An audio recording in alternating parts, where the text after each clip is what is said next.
नमस्कार। मैं doctor Neeraj Kandpal, assistant professor, department of education, SV government PG college, Lohaghat, Champawat, Uttarakhand. आज इस वीडियो के माध्यम से मैं कहानी सीरीज फूड फॉर थॉट्स के अंतर्गत पाउलो कोएल्हो द्वारा लिखी गई कहानी the story of the pencil पर चर्चा करने जा रहा हूँ। इसके जीवन में निहितार्थों पर बात करने जा रहा हूँ।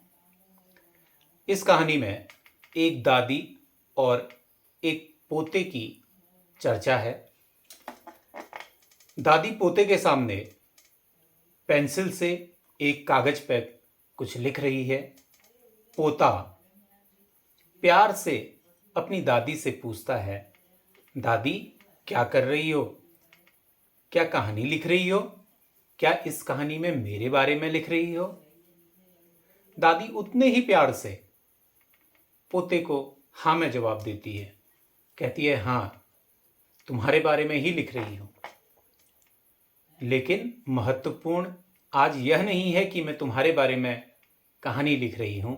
महत्वपूर्ण यह है जिस पेंसिल से मैं लिख रही हूं वह महत्वपूर्ण है, और मैं चाहती हूं जब तुम बड़े हो जाओ तो इस पेंसिल की जो विशेषताएं हैं वो तुम्हारे जीवन में आ जाएं, उन्हें तुम आत्मसात कर लो। पोता दादी की ओर देखता है, उसे कुछ समझ नहीं आता। दादी समझ जाती है और वो उसे उत्तर देती है कि मैं तुम्हें बताती हूं कि पेंसिल में ऐसी कौन कौन सी विशेषताएं हैं जो तुम्हें अपने जीवन में आत्मसात करनी है। दोस्तों, ये जो पेंसिल की विशेषताएं हैं दादी भले ही अपने पोते को बता रही हैं, लेकिन किसी भी व्यक्ति, वो मैं हूं, आप हों, इन विशेषताओं को हमें अपने जीवन में आत्मसात कर लेना चाहिए, जिससे हमारा जीवन सरल हो जाए, सहज हो जाए, सफल हो जाए, और हम अपने जीवन के साथ, अपने वातावरण के साथ, अपने समाज के साथ एडजस्ट करना सीख जाएं।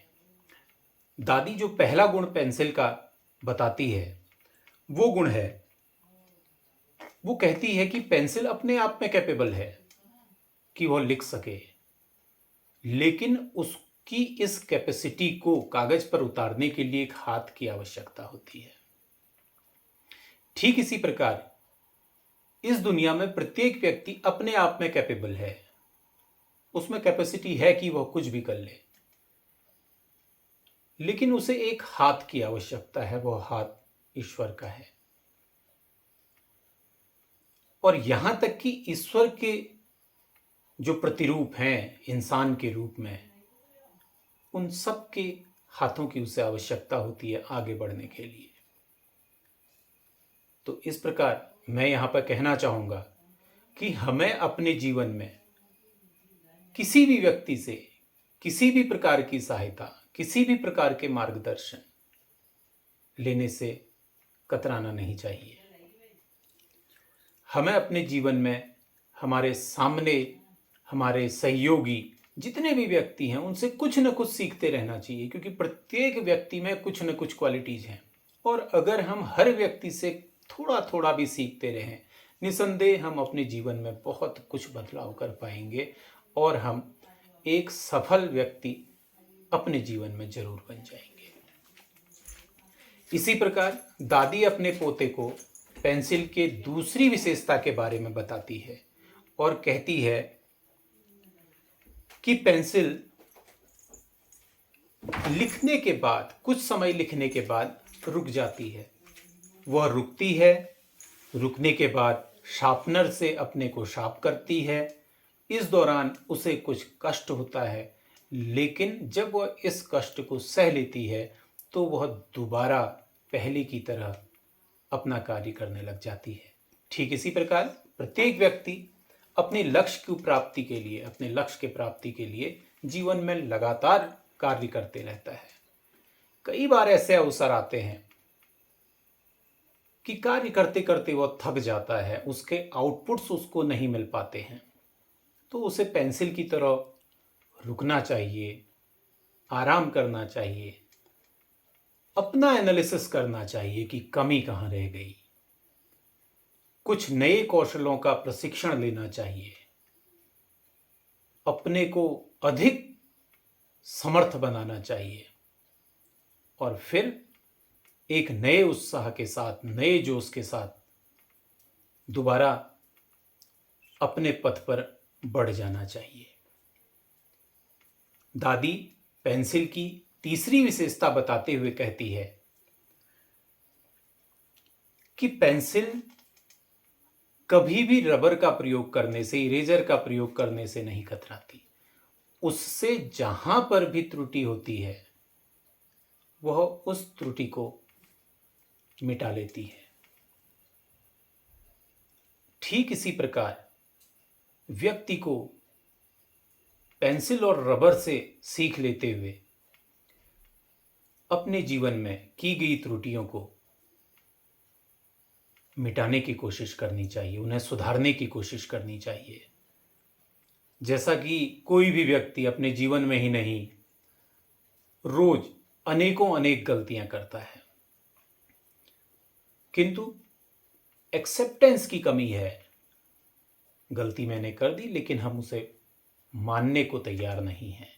मान भी जाते हैं तो समाज के सामने एक्सेप्ट करने को तैयार नहीं है कि ये गलती गलती है। यही हमारे जीवन की सबसे बड़ी बाधा है। यही बातें हमें आगे बढ़ने से रोकती हैं। जिस दिन व्यक्ति अपनी गलतियों को मानने लग जाए और की गई गलतियों के लिए माफ़ी मांग ले और उनमें सुधार करने के लिए दृढ़ संकल्प होकर कार्य करने लगे, व्यक्ति के व्यक्तित्व में निखार आ जाएगा, उसकी समाज में एक्सेप्टेंस बढ़ जाएगी और उसका जीवन बड़ा ही सरल और सहज हो जाएगा। कॉम्प्लिकेशंस नहीं रहेंगी। और जब कॉम्प्लिकेशंस रहित जिंदगी होगी तो उसके जीवन में फ्रस्ट्रेशंस, डिप्रेशन, इस प्रकार के कोई भी नकारात्मक अवरोध उसके जीवन में नहीं होंगे। फिर दादी पेंसिल के चौथे गुण को बताते हुए कहती है कि पेंसिल का जो एक्सटीरियर है वो तो लकड़ी का बना हुआ है, जिसे कोई भी व्यक्ति देख पाता है, जिसे हम छू पाते हैं, लेकिन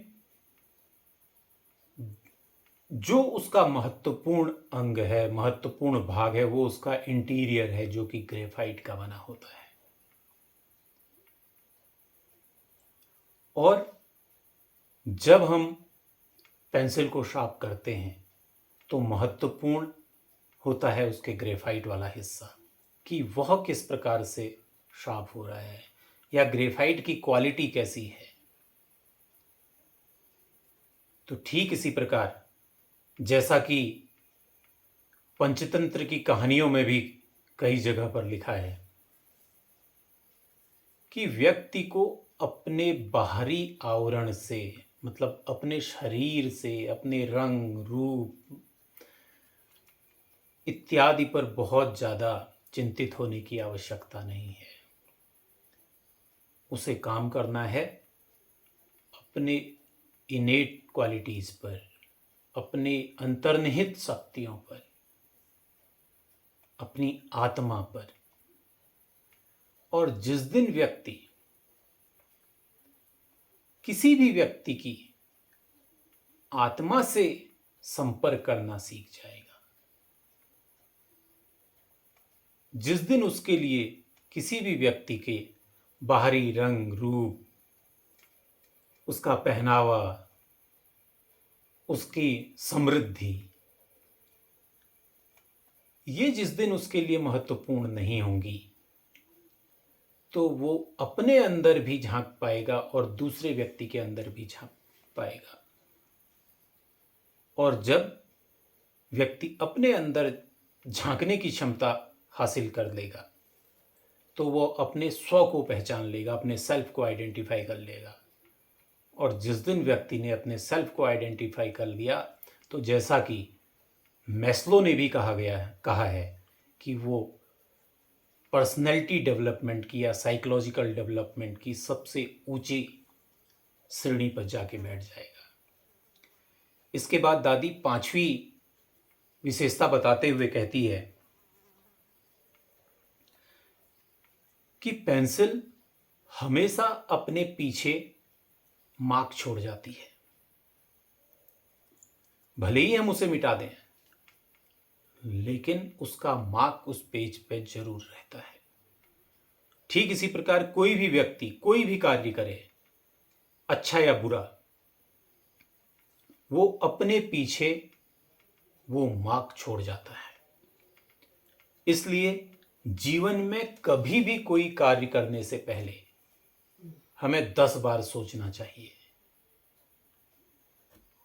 और बार बार सोचने के बाद जब हमें लगे कि मैं यह जो कार्य कर रहा हूं यह एक सकारात्मक छाप छोड़ेगा, तभी उस कार्य को हमें संपादित करना चाहिए। अगर हमें थोड़ा भी शंका है कि यह कार्य मेरे इतिहास में मेरे पीछे एक नकारात्मक मार्क छोड़ के जाएगा, तो हमें कोशिश करनी चाहिए कि हम उस कार्य को ना करें।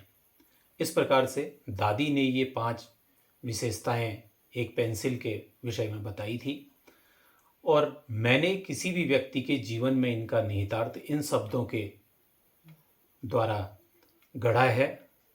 आशा है कि आप सभी लोगों को यह कहानी पसंद आई होगी। इस कहानी के द्वारा प्राप्त शिक्षा आपके जीवन को बेहतर बनाएगी। धन्यवाद। नमस्कार।